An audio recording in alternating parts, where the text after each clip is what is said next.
They say time heals heartbreak, but time alone doesn't move the pain out of your body. When your heart breaks, your nervous system often gets stuck, holding grief, anger, and fear inside your muscles. That's why you feel heavy, tired, numb. Movement is how you tell your body she's safe to let go. Some days I lifted weights so heavy they carried my grief. Other days I boxed until my breath grew louder than my thoughts.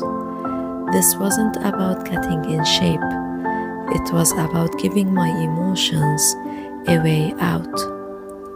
Studies show that physical activity releases endorphins, balances stress hormones, and helps the mind process emotional pain.